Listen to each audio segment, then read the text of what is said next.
गुरुदेव।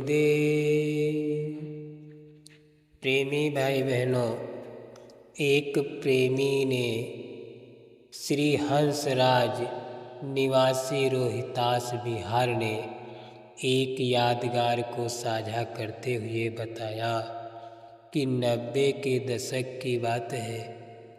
गुरु पूर्णिमा के सत्संग से प्रेमी अपने अपने घरों को वापस लौट चुके थे। जय गुरुदेव नाम योग साधना मंदिर का कार्य अंतिम चरण में था। उत्तर प्रदेश के जिला बिजनौर के एक गांव की वृद्ध महिला जो कई वर्षों से अस्वस्थ चल रही थी।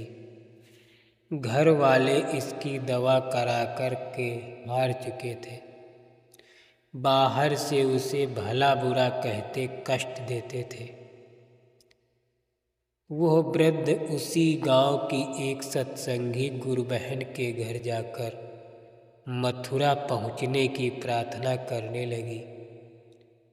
सत्संगी गुरु बहन ने कहा कि अभी अभी तो मथुरा आश्रम से गुरु पूर्णिमा का सत्संग सुनकर आए हैं।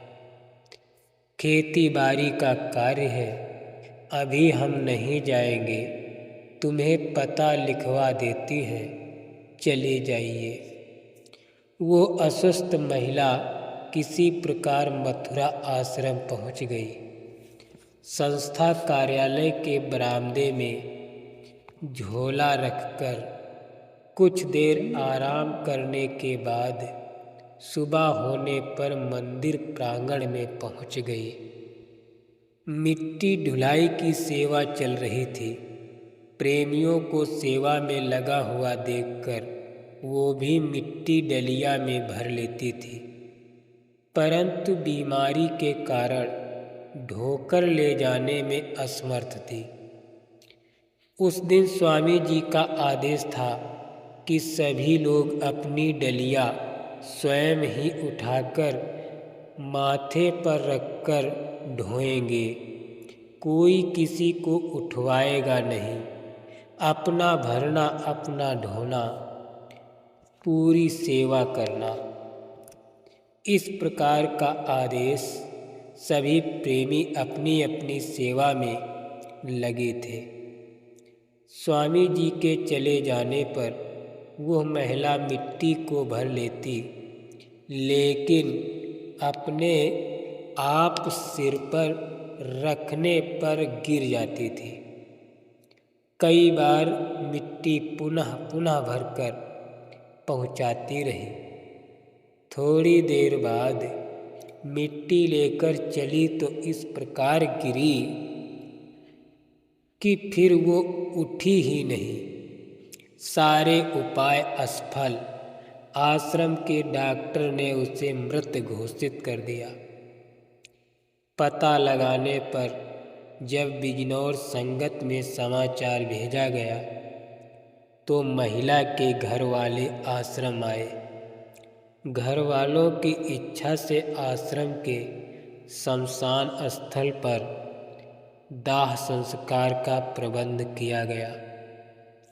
जैसे ही चिता सजाकर लकड़ी उपलों को डालकर मुखाग्नि देने की तैयारी हुई, उसी समय स्वामी जी महाराज की गाड़ी यानी स्वामी जी महाराज अपनी गाड़ी लेकर के आ गए।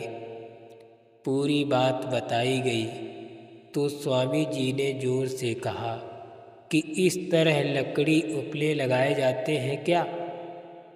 उधर देखो कि उपले नीचे गिर रहे हैं। पूरा उपला हटा दो। जैसे ही उपला हटाया गया, उसकी उंगलियां कफन के अंदर हिलती डुलती प्रतीत हुई। गौर से देखने पर मालूम हुआ कि पैर की उंगलियां भी हरकत कर रही हैं। जब लोगों ने स्वामी जी से कहा तो गुरु महाराज ने कहा कि उसी से पूछ लेना। यह बताकर स्वामी जी चले गए।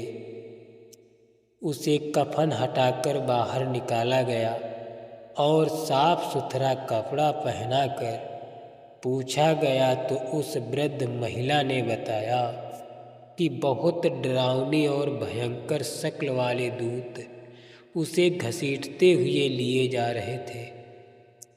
तभी सफ़ेद कपड़ा पहने सफ़ेद दाढ़ी वाले बाबा जी पहुँच गए।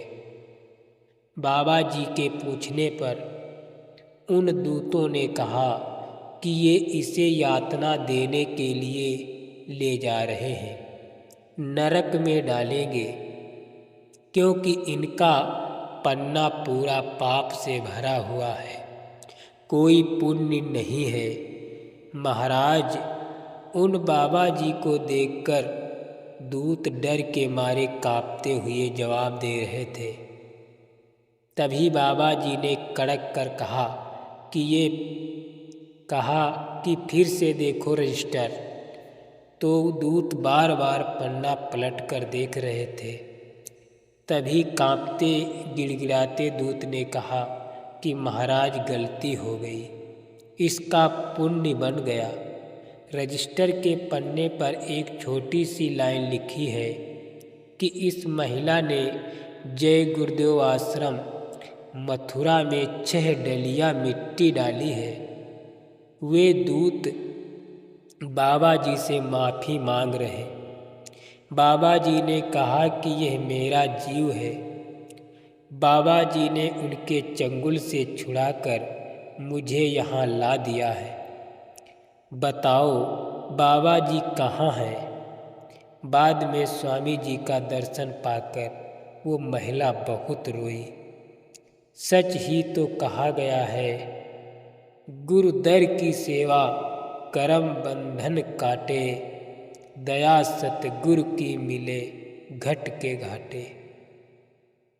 इस प्रकार से प्रेमी भाई बहनों, एक पल की सेवा जन्म जन्मांतर के कर्मों को काट देती है। जय गुरुदेव।